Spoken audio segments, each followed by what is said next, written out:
All right. A couple of words before I begin. I wanted to thank Kedra and Sophia, the National Center for the Study of Children's Literature, are two graduate assistants. They've been helping with this event. And also acknowledge my colleague and friend Philip Serrano, who's back there very kindly here for my talk. The paper is called Shel Silverstein's Alice Poem. You probably know Shel Silverstein for his children's books. Bestsellers like The Giving Tree and Where the Sidewalk Ends, and Falling Up, In a Light in the Attic, or maybe deeper cuts like Who Wants a Cheap Rhinoceros and The Missing Piece. But if you somehow hadn't heard of Shel's children's work, you may know him as 1953 to 1955. Shel was a cartoonist for the Pacific Stars and Stripes, and his first two books were collections of cartoons. Take 10, 1955, retitled Grab Your Socks, when republished in 1956. And Now Here's My Plan, a book of futilities from 1960. A collection that includes new material alongside many of the one-panel gag cartoons he produced as a staff cartoonist for Playboy. While at Playboy, Silverstein also wrote a host of illustrated travel essays, republished posthumously as Playboy's Silverstein Around the World in 2007, as well as a series of television satires, published in book form as Playboy's TV G's in 1964.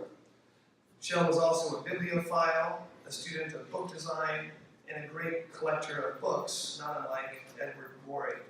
And like Gorey, he held a deep admiration for John Tenniel and Lewis Carroll's collaborations. He would eventually write a poetic homage to Carroll's Alice, a poem we'll get to in a moment.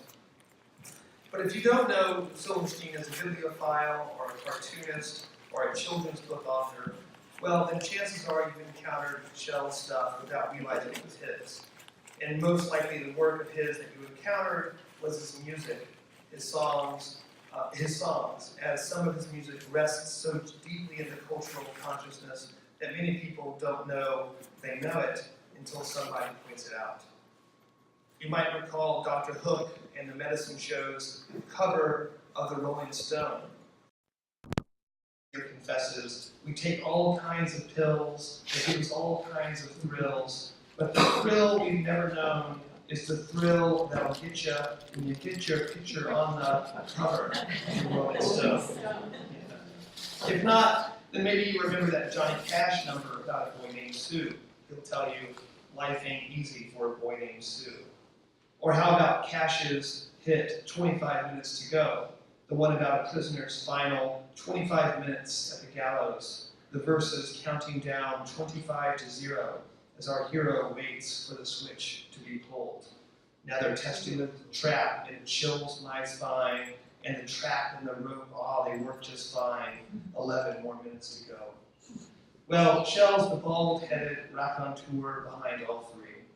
He's also responsible for that Irish Rovers tune about a unicorn missing his trip on Noah's Ark, in which the patriarch sings, "I got your green alligators and long-necked geese, some humpty-backed camels and some chimpanzees, some cats and rats and elephants.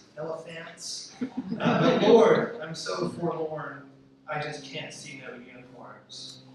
And even if you're unfamiliar with the name Bobby Bear, you'll doubtlessly find that people over 40 recall at least one of the better-known songs Shel wrote for him in the 1970s. The Mermaid, Rosalie's Good Eats Cafe, Tequila Sheila, Warm and Free, or The Winner.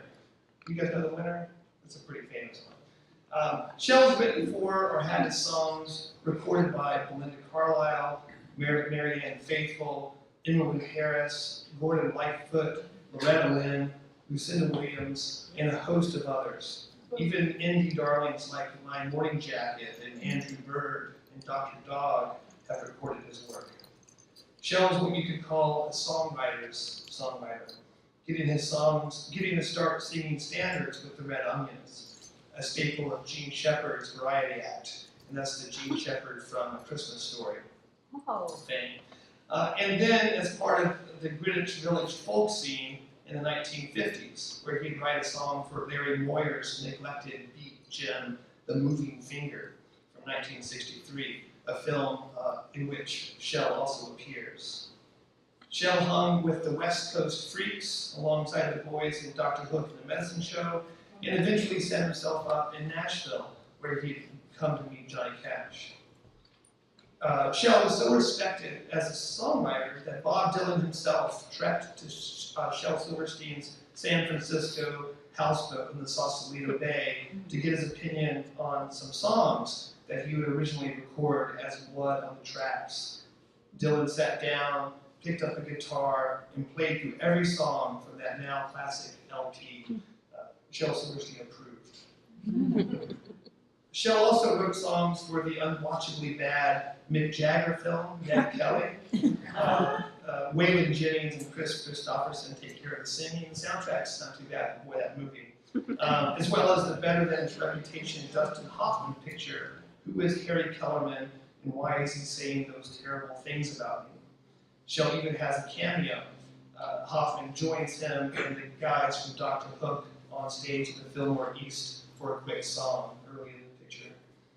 Shel's involvement with theater and film wasn't limited to music. His pal David Mamet inspired him to write scores of short theater pieces, writing with which he busied himself for the last third of his life. And together, Mamet and Shel wrote the 1988 comedy Things Change, starring Joe Montana. And I gave a talk last semester on Shel's, a long one, like an hour-long lecture on Shel's short plays, and Keidra recorded it and put it up on YouTube, and I'm wearing the same outfit. different undergarments. Shel Silverstein is a complicated guy, is what I mean.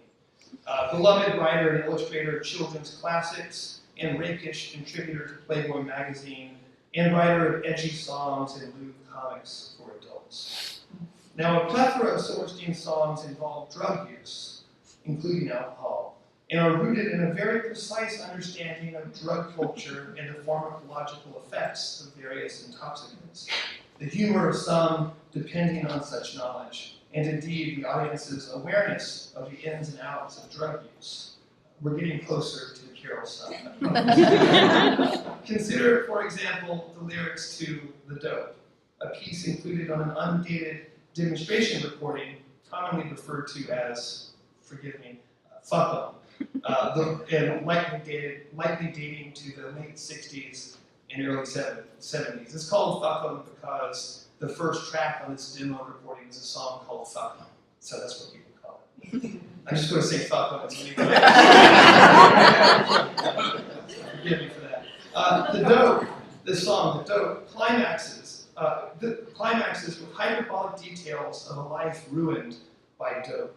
A climax followed by a list of the various unconventional ways our narrator enjoys his sinful excesses. I once led a clean life with no dope. I had kids and a wife, and then the dope.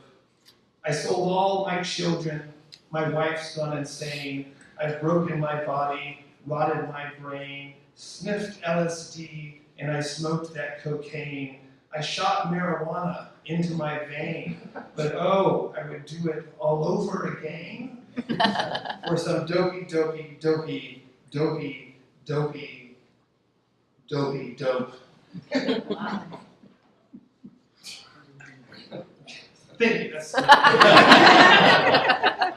Despite such intimate knowledge, Silverstein the person, as opposed to Uncle Shelby the persona, was famous for abstaining from recreational drugs throughout his life, as counterintuitive as that may seem. Source after source notes Silverstein's disdain for intoxicants. Lisa Rogak emphasizes Shel's alleged teetotaling ways in her biography, A Boy Named Shel.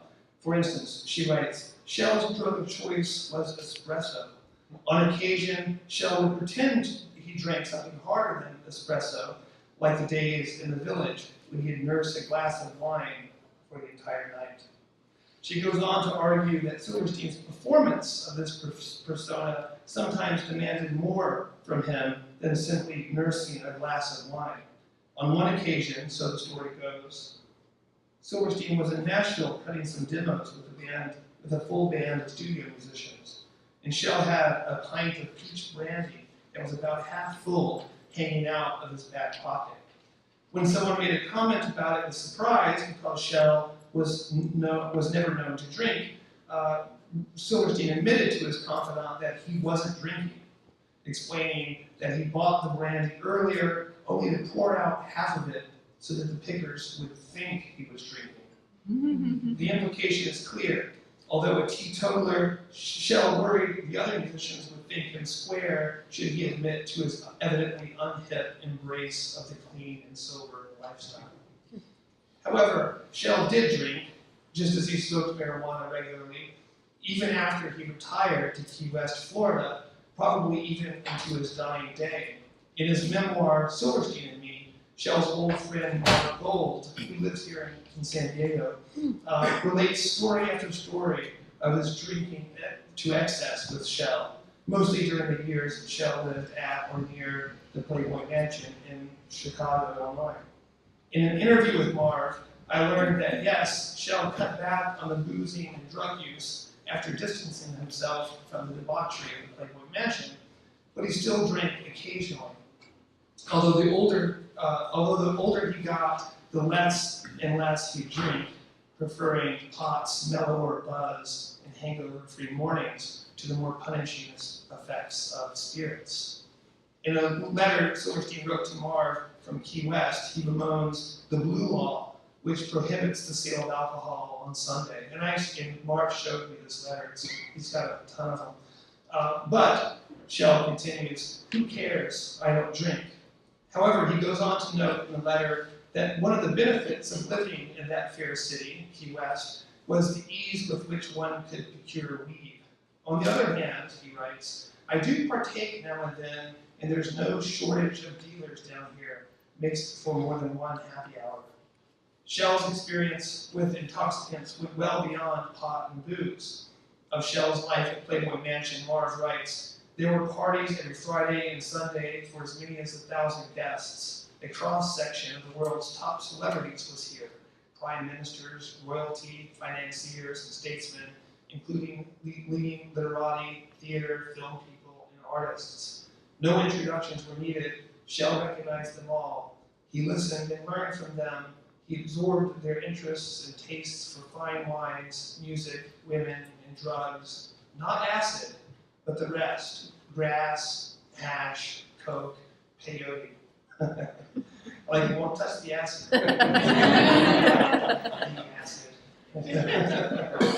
Indeed, it seems that most of Shel's heavy drinking occurred before he moved to the mansion, when he would crash weddings with Marv in the Chicago area for free drinks and dolled up women with romance in their hearts. While at the mansion, evidently, for Shel, the fun wasn't drinking. It was more along the lines of grass, hash, peyote, and coke, but no acid. This is Marv. No meth. So now it's no acid, no meth. I Got Stoned and I Missed It is one of my favorite Shel tunes, and the version recorded on Silverstein's own album, 1972's Freakin' at the Freakers Ball, is the best of the two existing recordings. The other performed by Dr. Hook in The Medicine Show. The joy with which Shel sings the song undermines its ostensible didacticism. The song appears on its surface to warn listeners about marijuana's chief danger, which according to the song is apparently memory loss. By the end of the song, the it of the title is life itself, the concluding verse laying this downer of a sentiment upon us. When my earthly race is over, and I'm ready for the clover, and they ask me how my life has been, I guess I'll have to say, I was stoned and I missed it. But the song isn't a downer. It's a mid-tempo romp, swings with ebullient energy. Shel's raspy articulation of the lyrics suffused with an unambiguous joy. Each phrase punctuated with inchoate laughter. You can practically hear Shel grin as he sings.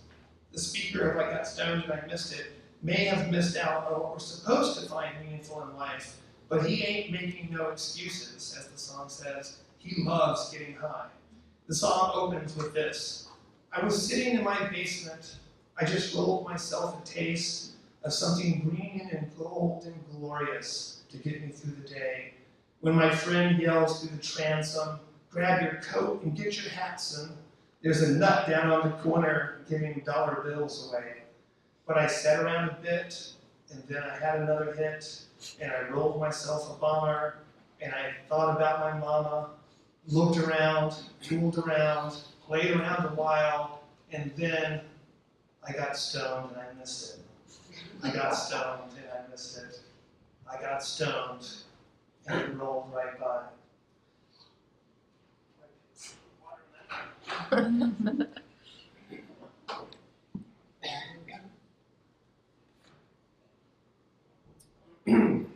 This is an ode to pop, not a dirge about a life misspent. The speaker rolls himself a taste of something green and gold and glorious, and it's that, not the baser pursuit of dollar bills, that gets him through the day. Indeed, we might all learn something from Shel's little number, and it's not say no to drugs. Rather, the song suggests that maybe more of us ought to crank our transom windows closed, ignore the entreaties of money-hungry friends, and instead of joining the crowd chasing down fluttering greenbacks, spend a bit more time honing our skills at rolling bombers, thinking about our mamas, looking around, fooling around, playing around. And perhaps then we can all join in on that rapturous, repeated chorus with which the song ends, a chorus that implies that the it rolling right by is not life, but rather life's troubles. One thinks here of Alice's sister, reclining on the bank at the end of Wonderland, Alice running off to play as her sister sits still, just as Alice left her, leaning her head on her hand, watching the setting sun, and thinking of little Alice and all of her wonderful adventures, till she too began dreaming after a fashion, with eyes closed, half believing herself in Wonderland, though she knew she had but to open them again, and all would change to dull reality. That dull reality is what Shel's narrator misses. That's what rolls right by. And more Alice stuff coming out in a minute. So this lengthy intro is important, above and beyond the juicy details of Shel's drug-using exploits. For it appears that Silverstein's straight-edge persona, the one held up as the reality contrasting the freewheeling, streetwise stoner and booze hound, Uncle Shelby, was a fiction within a fiction. The Shel who didn't drink, but only pretended to do so that those who did wouldn't judge him for being a man who didn't, was yet another construction.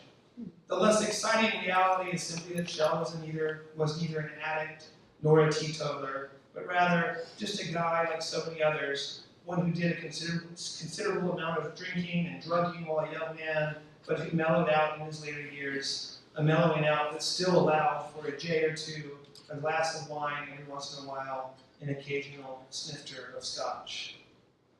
With that in mind, now consider Shel's book, The Missing Piece.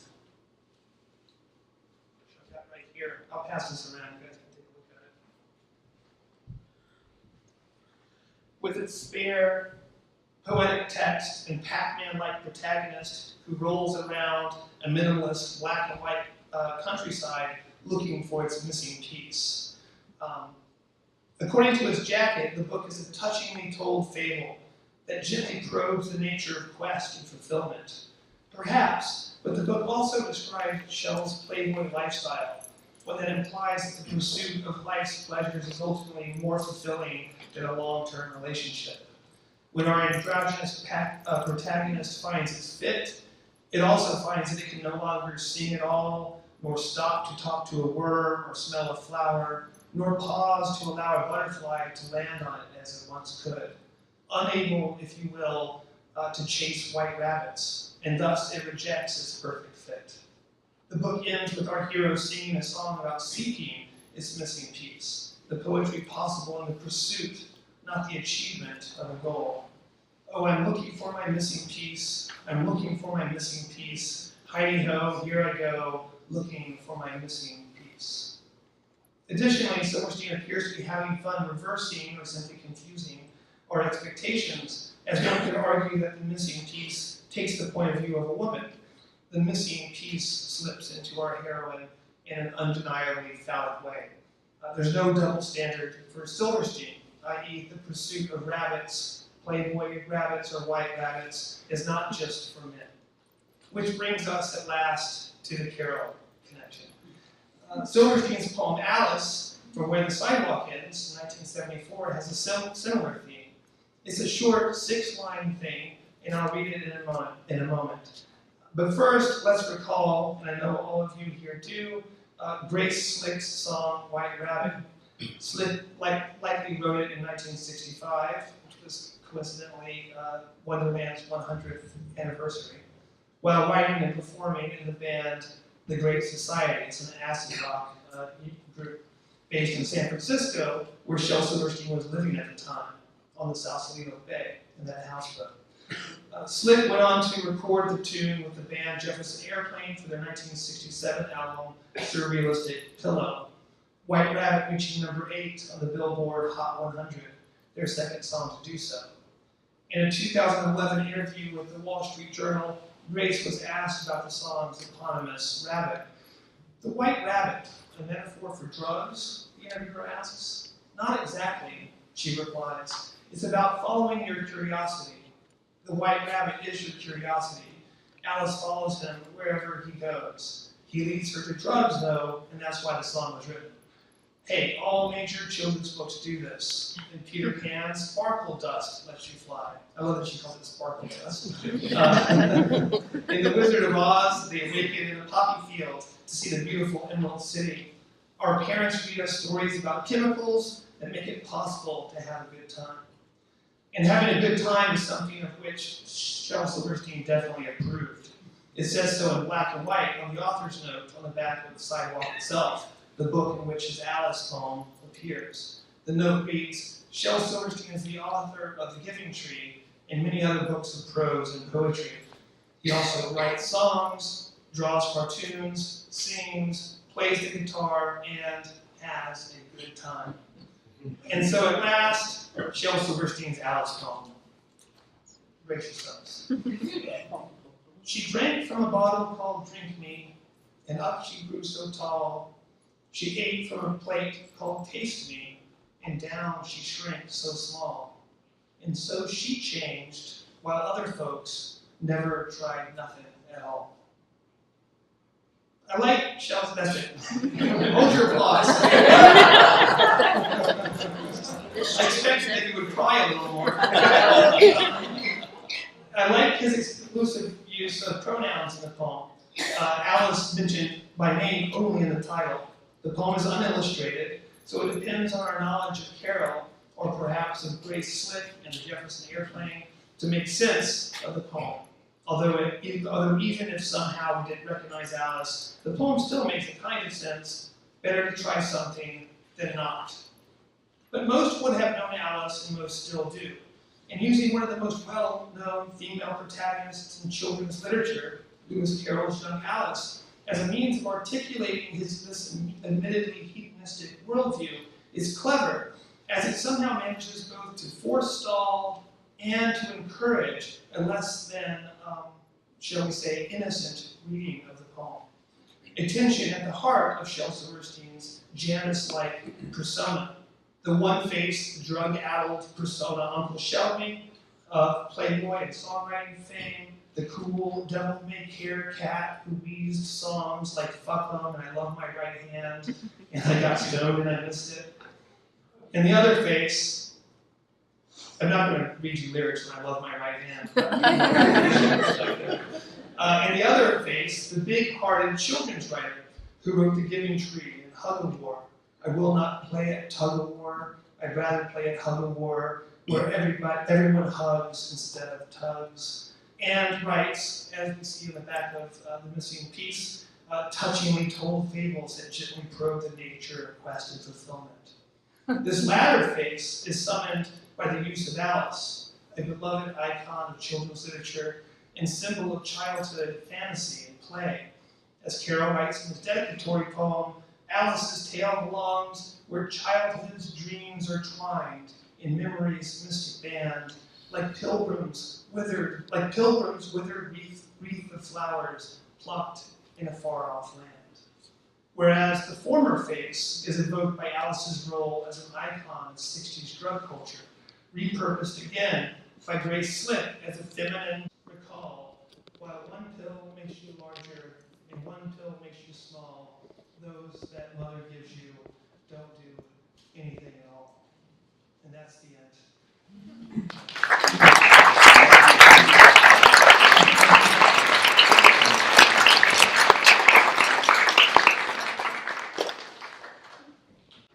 Quote, any of his music are lyrics, period. Yeah. And people have to work around that when they wrote analyses of his music. I don't know if you know the poet Lewis Carroll. He's an avant-garde poet, modernist poet. He wrote this gigantic book called A. It's a wonderful, wonderful writer. And his literary reputation, one of the reasons you probably haven't heard of Lewis Carroll is because his son will not grant anyone permission to quote from his poetry, even in analyses, in critical essays. And so there's just not a vibrant discourse surrounding his work. So in effect, his son has injured Zukowski's legacy. And you see that happen a lot with these estates. Shel Silverstein's own legacy, I think, is hobbled by the fact that the press wants to control the work so much that they won't allow a vibrant discourse to emerge around it. So they end up hurting the estate they're supposed to be managing. And so that Berlin example is a great example. Anybody? Any other questions or comments? Yes, sir. Actually, have a friend who works in the Shel Silverstein archive in Chicago. Oh, wow. And she would never do the thing. I've tried to get her to talk to the estate and say, you need a Silverstein museum. I mean, I would love to have, I think that a Silverstein museum in Chicago would be, ideal. And it doesn't seem like the estate is interested. I don't know what the estate. No, one thing I know the estate is doing is they've been publishing a lot of. That's what they do. So the book Everything on It came out a few years ago, which is these are the poems that Shel Silverstein and Ursula Nordstrom decided weren't good enough to go in his other children's books. Right. So they're the rejects from Where the Sidewalk Ends and Falling Up and Light in the Attic. And the press, his estate and Hugh Mitchell decided, what if we got all the poems that Shel Silverstein didn't want to publish in his books, the weakest poems, put them all together and make a whole book of just the rejected poems. And they did it.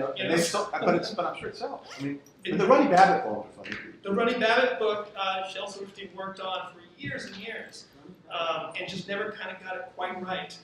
But from what I understand, the manuscript that was eventually published was, he thought he had just about had it. So that's a different case. That's what it is. But you're right, what the estate's doing, they see that that archive, which they won't let scholars go into, they won't let... So I wondered about that. Every once in a while they'll let a journalist in, like at an anniversary of a book or something like that, they'll say, let them come in and look around, but no scholars. And the Shel Estate just sees that as, I can go in there and find some stuff and publish it and make some money. I mean, anyway, they've been cataloging it. She's been there for 5 years. And, Can you imagine? He was so prolific and was always working, always recording his music, writing songs, making demos. I'm sure there's hundreds of hours of songs and poetry just on tape in there that we can't look at. But I think one of the reasons they manage it so carefully, permissions, is that they have this property of Shel Silverstein, the children's writer. Mm-hmm. And then they have Shel Silverstein, the kind of debauched songwriter and playboy person.